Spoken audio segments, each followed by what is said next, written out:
Alors bonjour à tous, je suis Robin, journaliste, éditeur et soldat du Christ. Voilà, vidéo un peu plus grave cette fois, puisque je vais parler de choses graves qui me sont arrivées aussi. Donc c'est un peu un témoignage, mais bon, je pensais pas vous en parler aujourd'hui, mais j'ai... Bon, vous savez, je fais une veille assez poussée sur le net, voilà, pour vous sortir des nouveaux sujets ou des nouvelles infos. Et je suis tombé sur... alors que je ne me trompe pas, un nouveau hashtag qui vient d'être lancé il y a très peu de temps, 10 jours à peine, par un certain l'Observateur, que je ne connais pas, mais en creusant un peu, c'est apparemment un... je sais pas si ça se dit, un noministe, ou quelqu'un qui défend les hommes, voilà, c'est son droit. Il y a bien des féministes. Alors lui, il a lancé le hashtag Balance ta pouf. Alors, qu'est-ce que ça veut dire? Ça veut dire qu'il l'explique dans une vidéo, je vous y renvoie, je mettrai peut-être le lien là, en description de la vidéo. Après l'affaire Balance ton porc, initiée par une actrice qui s'appelle Asia Argento, principalement, cette nana, en fait, est dénoncée aujourd'hui comme ayant harcelé sexuellement un garçon, quand il était mineur, 16 ou 17 ans. Donc ça se retourne contre elle, cette histoire. Et donc, cet hoministe, là, cet observateur, dit, bah voilà, il n'y a pas de raison, les hommes en ont pris plein la gueule, pardon, pendant des mois et des mois, depuis 2 ans maintenant, avec l'affaire Weinstein, avec ton balance ton porc, qui est infâme contre les hommes, ça réduit les hommes à des porcs, bon. Il n'y a pas de raison que nous on se laisse faire, et donc maintenant que Asia Argento est elle-même dénoncée, et il y a des preuves, et apparemment, voilà, c'est aussi avéré que ce qu'elle a subi par Weinstein, eh bien, on va nous les hommes, on va balancer un hashtag « balance ta pouf » et on va bien voir comment les féministes réagissent, et les femmes en général, puisque nous, les hommes, bah, on a accueilli ce « balance ton porc » avec relativement de la compassion, voilà, en disant « ah bah oui, les femmes qui sont violées, il faut quand même pas déconner ». Alors certes, il y en a qui ont voulu relativiser ça, hein, Elisabeth Lévy et tout ça, je ne rentre pas là dans ce détail-là, mais moi, je voulais apporter justement mon témoignage. Pour alimenter, pour lancer, contribuer à lancer ce balance la pouf, puisque alors, je pensais pas le faire, parce que c'est quand même des choses intimes et douloureuses, mais d'une part, je me dis, mais il n'y a pas de raison de garder ça pour moi. En plus, je viens de reprocher à Tabibian d'avoir gardé longtemps l'histoire de plagiat, là, de Copy Comics, donc moi, il faut que je sois exemplaire, mais c'est vrai que c'est pas un sujet dont on parle, c'est autre chose quand même, moi j'ai pas couvert qui que ce soit, à part cette femme dont je vais parler, mais c'est intime, c'est bon, c'est quelque chose que j'ai subi, voilà, dont j'ai été victime, et pour autant je me considère pas comme une victime. Là je vous rassure tout de suite, je fais pas cette vidéo, ah voilà Jean Robin ça y est, il cherche à être une victime, non, c'est pas, justement, c'est pas moi l'initiateur de ce hashtag, vous pourrez vérifier, hein, le gars l'Observateur existe bien, il a un site aussi, enfin voilà, donc, mais quand j'ai vu ça, et surtout quand j'ai vu, en fait c'est ça qui m'a poussé à le faire, c'est quand j'ai vu les réactions sur les réseaux sociaux, là, parce que le hashtag commence à faire réagir, il a été repris dans Marie-Claire, dans tous les trucs féministes, et même dans 20 minutes, donc ça commence à buzzer, comme on dit. Et quand vous allez sur Balance ta pouf, le hashtag sur Twitter, voilà ce que vous pouvez lire. Alors il y a quelques témoignages d'hommes, très touchants d'ailleurs, qui disent avoir été manipulés au point de...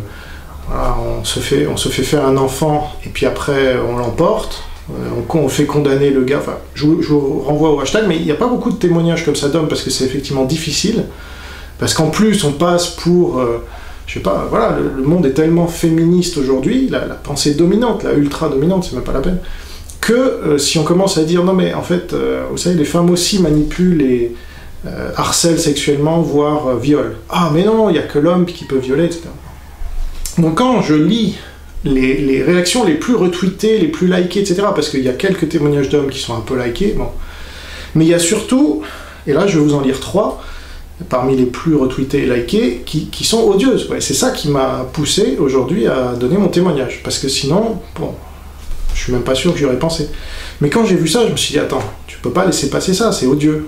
Donc là, il y a vraiment un truc qui se passe. Moi, je suis pas féministe parce que je pense qu'on est égaux, justement, il n'y a pas de raison de mettre les femmes au-dessus, parce qu'en fait, ce qu'elles vous défendent comme étant une égalité, en fait, c'est non, c'est une supériorité de la femme. L'homme doit être inférieur, on l'a bien vu avec Balance ton porc. Et là, quand on a un Balance ta pouf, voilà comment des femmes, a priori, même des hommes féministes, je sais pas, il n'y a pas forcément leur identité sexuelle, de genre, comme on dit. Mais voilà ce que Sisen, par exemple, dit le 22 août. Hashtag balance ton porc égale cette personne a touché, pénétré mon corps sans mon consentement. Hashtag balance ta pouf égale cette personne n'a pas voulu niquer avec moi, wesh. Donc en plus, très distingué. Continuez comme ça, vous avez tout compris. Je suis à ça de dire men are trash. Donc c'est-à-dire, les hommes sont à jeter à la poubelle. Alors que ce leitmotiv me révulse. Ok ? 34 réponses, 295 retweets, 723 j'aime. Donc ok, le tweet est débile, mais c'est les j'aime, moi, qui me dérangent là. Ça veut dire qu'il y a beaucoup de gens qui pensent comme cette nana, ou a priori c'est une nana. Ensuite, Cartoon Princess, le 22 août, dit « Si hashtag balance ta pouf voulait être une réponse à hashtag balance ton porc, c'est clairement raté. Rien que sur 100 tweets, pas un seul ne peut être lié aux horreurs qu'on a pu lire. Juste des mecs qui sont tombés sur des connes ou qui se sont pris un râteau et qui ne supportent pas. » Voilà. Donc ça m'énerve. 20 réponses, 133 retweets, 526 j'aime. Ok ? C'est pas normal. Et Gabriel... Enfin, voilà, c'est un fait. Donc là, il faut en tenir compte du réel. Ça veut dire qu'il y a énormément, des centaines, des milliers de gens qui pensent ça, qui trouvent c'est bien au point de retweeter. Hein. Ensuite, alors le pire, Tinkerbell, 22 août, pareil, donc c'est tout le même jour. Alors, hashtag balance ton porc, ce sont tous les mecs qui t'ont agressé. Hashtag balance ta pouf, ce sont tous les mecs qui ne supportent pas de s'être pris un nom. Bref, ce sont les mêmes. Ouais. Donc ça, c'est inversion, ça c'est grave. Parce que là, tu inverses la victime et l'agresseur. Je pense pas que cette nana ait conscience même. C'est pour ça que je fais cette vidéo aussi. C'est parce que... Donc bref, 107 réponses, 2189 tweets, 5546 j'aime. Et là, je lis ça, je dis non. Là, tu peux pas laisser passer. Donc, au début, je me dis, bon... Il y a ton histoire là, qui date quand tu avais 17 ans, 16 ans, entre 16 et 17 ans. Est-ce que tu vas la raconter ? Parce que moi, j'ai jamais raconté, à part à ma femme. Hein. Même mes parents ne sont pas au courant.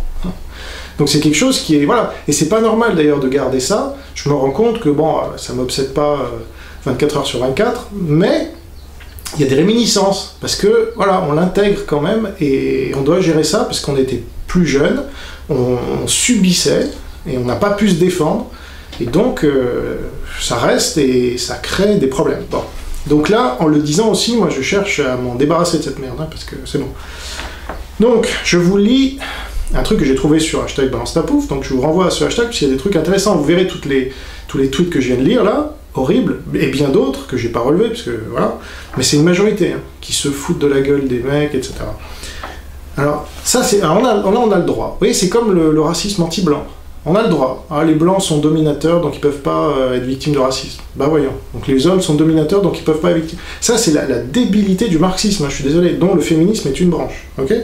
Alors je vous lis les faits d'un truc que j'ai trouvé sur Balance ta pouf. Une proportion non négligeable des victimes de viol ou d'agressions sexuelles en général sont des hommes. Une étude menée en Angleterre a indiqué que 3% des hommes interrogés ont rapporté avoir eu un rapport sexuel non consenti en tant qu'adulte. 3%, hein. 5% ont eu un rapport sexuel non consenti en tant qu'enfant, moins de 16 ans, et 8% ont eu un rapport sexuel consenti en tant qu'enfant, même si illégal d'après la loi anglaise. En France, 5% de la population française masculine a déclaré avoir subi des rapports sexuels forcés ou des tentatives de rapports forcés au cours de leur vie, à comparer à 16% de la population française féminine. Oui. Ce qui porterait le nombre de victimes hommes à plus de 1,6 million. Donc là, je suis pas seul, hein. D'après une étude officielle de 2006. Les mêmes études rapportent que 46 000 hommes ont déclaré avoir été victimes d'au moins un acte de violence sexuelle dans la seule année de 2009. En général, les violences sexuelles contre les hommes, comme celles contre les femmes, sont sous-déclarées. Et voilà, moi, j'en ai jamais parlé à personne. Donc, voilà, ça c'est les faits. Donc, hop, maintenant je vais me concentrer sur l'histoire parce que c'est pas... j'ai jamais dit en public. Et donc, voilà, je vais essayer de la dire. Alors, comment ça s'est passé ? Donc en 95, donc j'avais... En fait, j'ai fêté mes 17 ans là-bas, donc j'avais encore entre 16 et 17 ans. Donc j'étais un jeune garçon, et j'étais dans mon cocon familial. Moi j'étais... Alors, il faut que je vous dise déjà qu'en 91, Freddie Mercury meurt du sida, et je découvre à la fois ce gars-là, à cette occasion-là, je découvre Show Must Go On, etc., et je tombe amoureux de cette musique.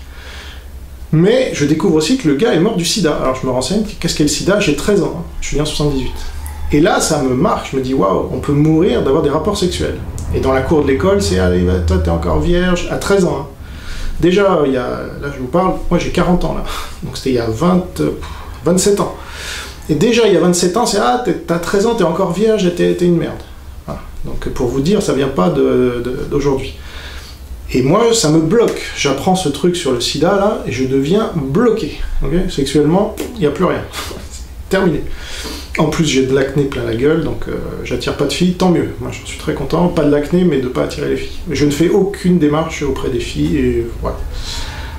Donc ça, c'est 13 ans. À 17 ans, j'ai ma première copine, entre guillemets, mais dont je ne suis pas vraiment amoureux. Je le crois au début, puis en fait, elle est beaucoup plus amoureuse que moi. Elle s'appelle Noémie, paix à son âme d'ailleurs, elle est morte du cancer à 30 ans, hein, donc c'est vraiment très jeune. Mais bref, ça c'est une autre histoire. Et donc, à 17 ans, voilà, à 16 ans plutôt, on sort ensemble, comme on dit, mais on se fait des bisous, quoi. Et puis elle habite à Cray, donc à côté de Valence, et moi à Lyon, donc c'est loin, donc on s'écrit beaucoup plus qu'on s'embrasse en fait. Voilà.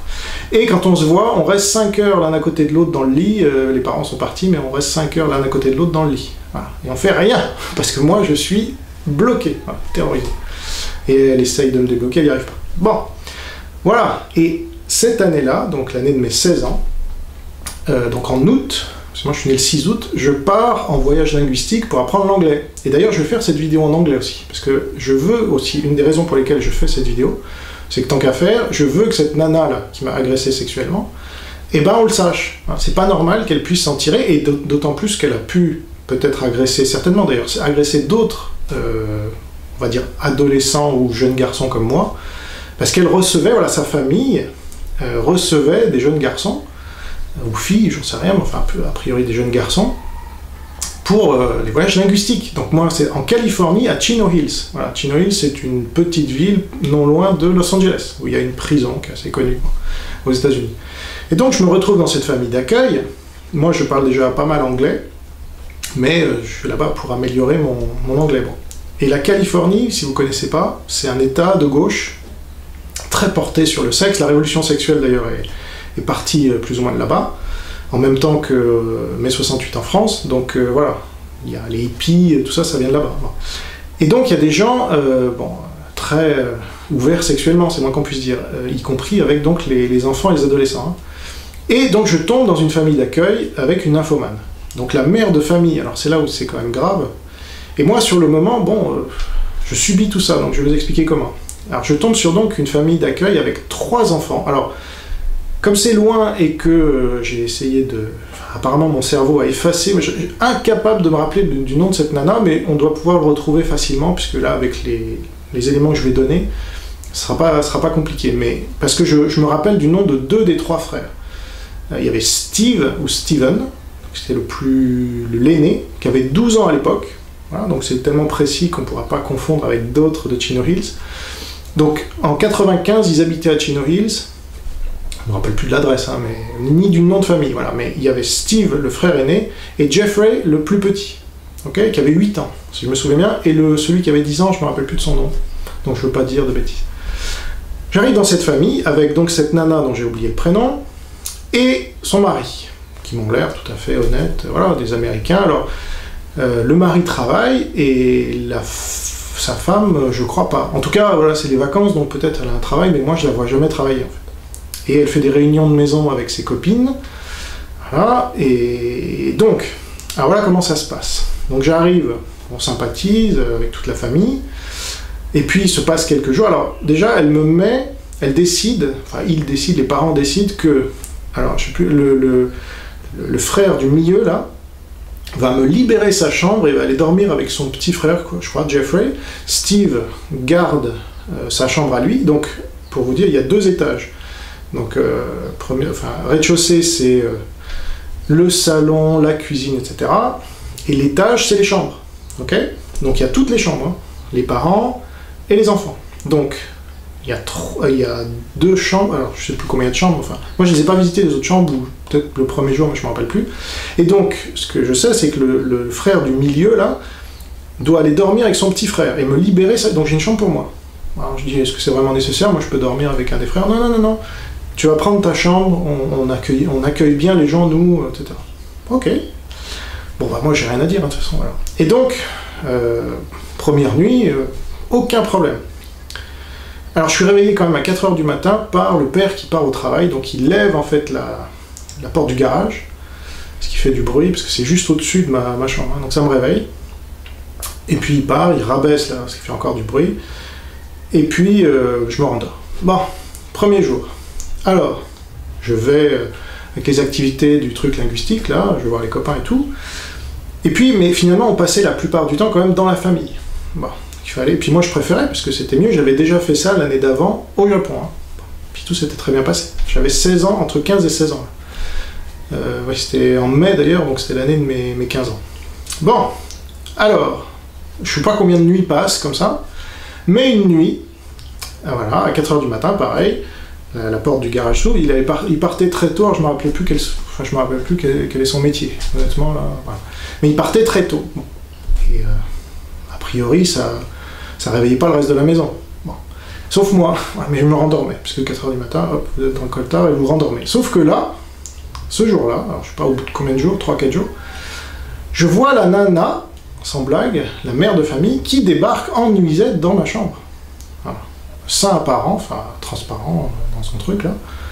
Alors, en plus, elle n'est pas canon parce qu'elle est un peu en surpoids. Mais, alors moi je suis terrorisé, je vois ça. En fait, c'est bizarre parce que c'est à 4 h du mat, je viens de me réveiller, je sais plus si c'est un rêve ou la réalité. J'essaie de me rendormir comme les autres fois, mais je sens qu'elle me caresse quand même. Donc, je suis, je sais pas comment vous expliquer ça même, parce que je veux pas inventer. Mais mettez-vous à ma place. On est à l'étage avec les enfants qui dorment à côté et le mari qui vient de partir au travail. Alors ça, évidemment, je le réalise pas sur le moment parce que moi, je suis dans le coltard. Mais elle me caresse et elle commence à enlever un peu les draps, hein, passer les mains un peu partout. Enfin, je rentre pas dans les détails parce que vous imaginez. Et il me semble, hein, dans mes souvenirs, lui dire qu'est-ce qui se passe? Non, non, j'ai pas envie. Un truc comme ça. Et elle repart. Bon. Et puis le lendemain matin, j'ai cru que j'ai fait un mauvais rêve. Et elle me dit rien. Donc je me dis, oh bon, j'ai dû rêver. Sauf que le lendemain, pareil. Voilà. Elle revient. Et là, moi, malheureusement, je comprends ce qui se passe. Et là, j'ai peur que les enfants se réveillent. Donc je lui dis en chuchotant, mais t'as pas peur en anglais, évidemment, hein, mais je vais pas le faire en anglais. Attention, mais qu'est-ce qui se passe? Tes enfants, là, qu'est-ce que tu fais s'ils se réveillent? T'inquiète pas, ils dorment, j'ai vérifié. Et ça, c'est toujours les techniques des manipulateurs, c'est, voilà, ils vous rassurent. Toujours nuisette, transparente, machin, donc... Alors moi, vous imaginez, je suis déjà, enfin, je vous ai expliqué mon état sexuel, hein, je suis bloqué, de toute façon, avec toute cette histoire.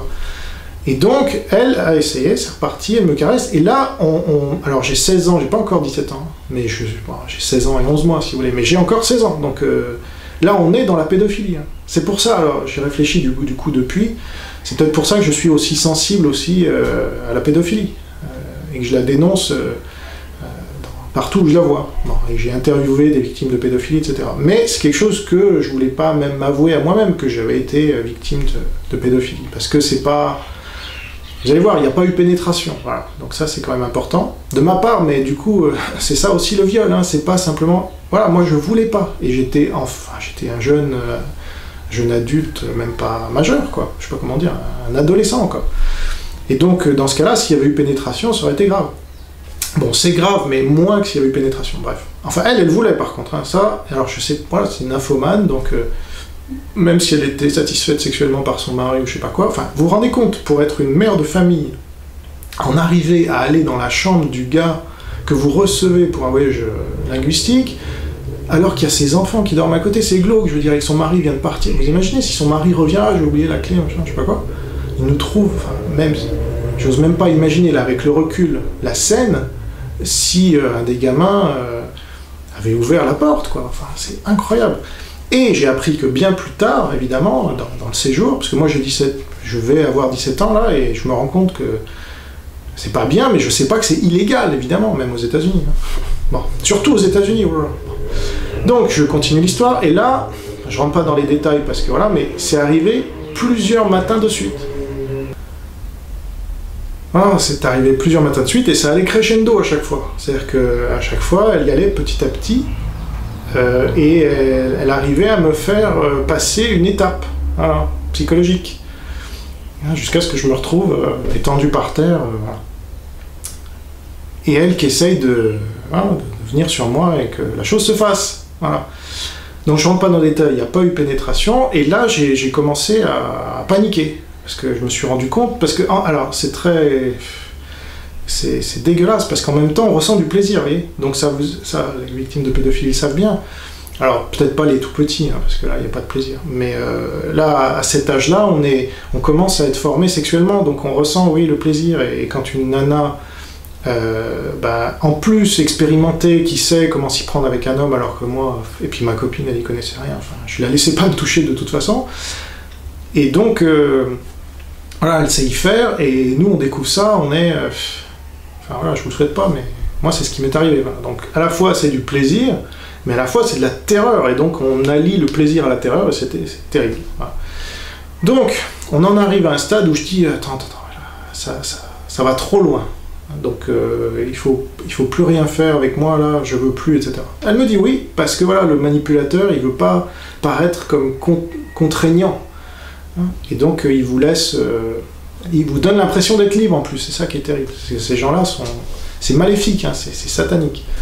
Bref, donc voilà, donc heureusement, enfin je sais pas, si un de ces gamins là s'était levé, parce que c'est un peu de bruit quand même, je sais pas, enfin, vous imaginez, en plus il fallait pas faire de bruit.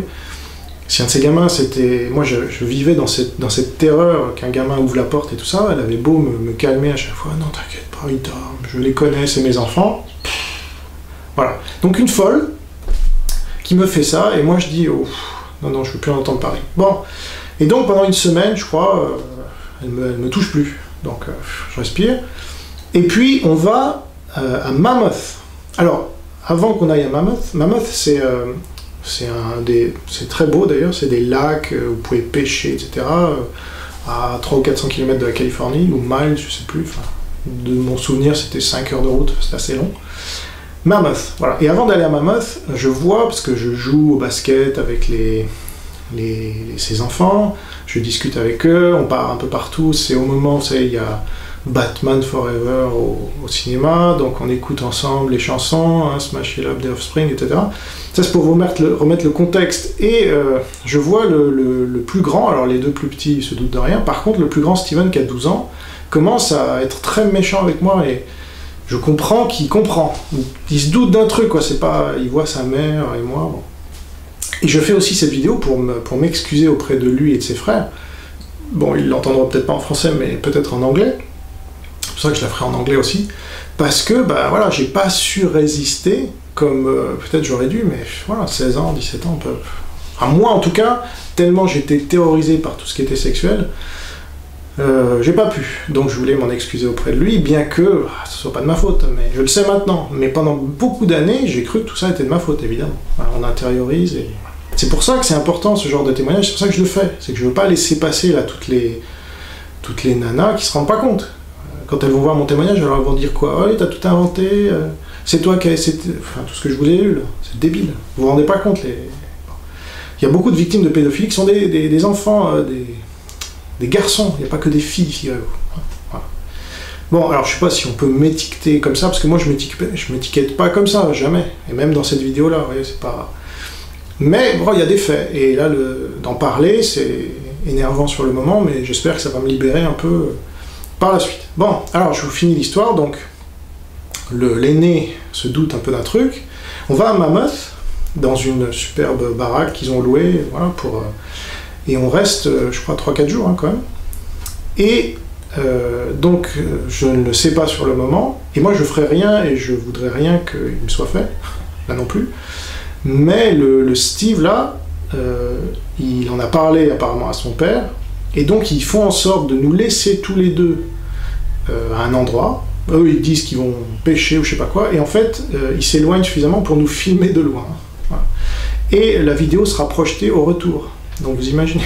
Donc les mecs, ils voulaient avoir la preuve. Et heureusement, elle m'a pas touché, et moi je l'ai pas touché, mais moi, je voulais pas la toucher, hein, puis là, voilà. Mais il s'est rien passé. Donc, heureusement, mais alors vous imaginez, quand on est revenu, et qu'ils ont mis la cassette, j'ai commencé à me dire, mais est-ce qu'elle m'a touché, est-ce qu'elle a fait quelque chose là? Parce que sinon je suis mort, je suis au milieu du salon, il y a tout le monde autour de moi, et bon. Et heureusement, il n'y avait rien. Mais voilà, là je me suis senti mourir, donc là j'ai dit, je crois le lendemain ou le soir même, je sais plus quand, j'ai dit à cette femme, tu ne me touches plus, là c'est terminé, tu vois, c'est grave quand même, qu'est-ce qui... Bon. Et là elle dit, ok, bon. Et là, voilà, c'est terminé. J'ai oublié de vous dire quand même que... avant ça, elle ratait pas une occasion pour m'emmener à la plage, qui est assez loin en voiture, etc. Et qu'à chaque fois, elle se prive pas, évidemment, de me tripoter dans la voiture, hein, même au volant, même... donc une vraie nymphomane. Et moi, évidemment, je me laisse faire, parce que c'est agréable, et que je viens d'avoir 17 ans, ils me fêtent mon anniversaire chez eux. Hein. Ils m'offrent des cadeaux et tout ça, donc... pour vous dire. Et donc, moi, je me laisse faire, voilà, parce que c'est ma première expérience sexuelle, même si, encore une fois, il n'y a pas eu de pénétration, mais c'est la première fois que je découvre ces trucs-là, donc moi, j'y connais rien, et voilà, donc je me laisse faire. Sur la route, hein, en plat, on peut me voir, il y a des gens qui nous voient sur la route et tout, hein. Non? Pas de problème. Donc, après, donc, tout ça se finit, donc moi, une fois que je lui dis terminé tout ça, je ne veux plus en entendre parler, évidemment, elle ne me calcule plus, je n'existe plus, hein, voilà. Donc ça c'est la nymphomane refoulée. Et puis je crois que c'est la dernière semaine qui se passe comme ça, normalement. Voilà. Et bon, et quand je prends le car en fait qui nous ramène tous là, parce que ça j'en parlais pas évidemment autour de moi, hein, je crois une fois par semaine on revenait avec tous les jeunes là, qui sont répartis dans toutes les familles de Californie, et j'en parle pas, mais là dans le car, j'en parle à une nana parce que je me dis, bah celle-là, je vais plus jamais la revoir, et donc je vais lui demander son avis. Comme on avait un peu sympathisé, c'était une asiatique, et je sais pas si elle voit cette vidéo, elle se reconnaîtra peut-être, mais je me rappelle plus de son prénom, c'était il y a tellement longtemps. Et donc je lui dis, bah voilà ce qui m'est arrivé, qu'est-ce que t'en penses? Et elle était majeure déjà, elle me dit, ah bah ça c'est illégal, elle pourrait aller en prison pour ça. Je dis, ah bon, t'es sûr? Et là, j'en sais rien, moi. J'ai aucune idée de ça, moi je me suis jamais intéressé à ces sujets-là, je ne sais même pas que ça existe, hein. Personne m'en a jamais parlé. Et donc, je réalise là que c'est grave, mais que, bah, voilà, maintenant c'est fait, c'est fait. Voilà. Et je garde ça pour moi jusqu'à maintenant, voilà, donc là vous avez l'histoire. Donc je fais ce truc parce que, vous voyez, bon, c'est pas non plus, je suis pas mort, après les conséquences, bah, c'est que ça m'a sensibilisé à tout ce qui est pédophilie, inconsciemment, vraiment, avant que je m'en rende compte. Ça m'a vraiment... Alors après, je suis resté vierge jusqu'à 26 ans, ça a dû y contribuer, hein. Et donc je me suis marié vierge donc à 26 ans, et puis après, ben voilà, j'ai une vie sexuelle normale maintenant, j'ai un garçon, j'ai une femme, enfin tout se passe bien, voilà. Mais pour vous dire que bah, c'est pas le genre d'expériences qui sont agréables, que ça traumatise malgré tout, je vais pas faire un procès à la nana, je m'en fiche, maintenant voilà, c'est... Si ça se trouve c'est prescrit, puis il n'y a aucune preuve, enfin... C'est compliqué, mais il y a mon témoignage, voilà. Et ça, j'y tiens, et parce que c'est la vérité, moi je suis en Christ, et même s'il y a des féministes qui viennent me cracher dessus, ben, je m'en fiche. Voilà, c'est votre problème. Si vous voulez nier, comme vous niez le racisme anti-blanc, parce que les blancs ne peuvent pas être victimes de racisme, ben voyons, si vous voulez nier le fait que des hommes puissent être victimes aussi des harcèlements sexuels féminins, voire des viols féminins, oui, ça existe. Parce que là, moi, si je m'étais pas... si j'avais pas fait ce qu'il fallait, et ben voilà, il y aurait eu rapport sexuel et ça aurait été ma première relation sexuelle, vous imaginez, ça vous marque à vie en plus, bien plus que... Bon là, heureusement, j'y ai échappé, mais c'est le hasard, hein, franchement. Voilà, donc arrêtez de nier, prenez en compte ces témoignages aussi. Moi, je veux pas lancer une cabale non plus contre les femmes, ça m'intéresse pas. Mais simplement pour dire, voilà, arrêtez de vous considérer comme les seules victimes, là, parce que les hommes sont plus forts physiquement, alors il n'y aurait que vous qui souffrez. Non, c'est pas vrai. Et l'égalité, c'est justement de reconnaître qu'il y a des hommes aussi victimes de viol, ou de harcèlement sexuel, ou de torture psychologique, voilà, et je vais pas faire trop long, parce que c'est pas non plus une conférence, mais voilà. Donc je fais cette vidéo pour ça. Et je suis un homme public, donc... je suis pas un acteur de cinéma comme Asia Argento, hein, donc ça portera moins, mais il y a quand même quelques personnes qui me connaissent, et donc ils vont peut-être me voir différemment maintenant, mais j'assume, et de toute façon ça fait partie de moi, et voilà. mes parents qui vont découvrir ça en même temps, les gens de ma famille. Hein. Je dis, il n'y a que ma femme qui était au courant, donc maintenant toute la Terre est au courant, enfin tous ceux qui veulent savoir. Et ben c'est comme ça, et j'espère que ça fera avancer les choses dans le bon sens. Voilà, simplement pour arrêter ce déni-là des féministes, et puis de la société en général, parce qu'il y a des livres qui sont sortis sur la violence faite aux hommes, ça on n'en parle jamais. Il n'y en a que pour les femmes, alors c'est vous les dominantes. Voilà, si on veut parler en termes marxistes, là, bourdieusien, dominé-dominant, c'est aujourd'hui, c'est les femmes, voilà, c'est les victimes, c'est les... Non, et en plus, là où elles sont vraiment victimes, hein, par exemple en terre d'islam, ah bah non, ça c'est pas grave. La plupart des féministes sont pas anti-islam, hein, sauf exception. Donc moi je défends évidemment toute injustice, et les femmes, mais quand elles sont vraiment sur les faits. Hein, et donc, arrêtez avec vos histoires là de non, les femmes ne peuvent pas être des bourreaux, ça peut être que des victimes. Bah non, c'est pas vrai. Il y a des hommes qui sont vraiment victimes. Voilà, mais moi je suis pas une victime, je me considère pas comme victime, hein. Moi j'avance, mais je vous témoigne quand même d'un fait, parce que je pense que ça va dans le bon sens. Voilà, je pense qu'on a compris. Et je vous remercie d'avoir regardé cette vidéo, et après, on verra bien ce qu'il en devient.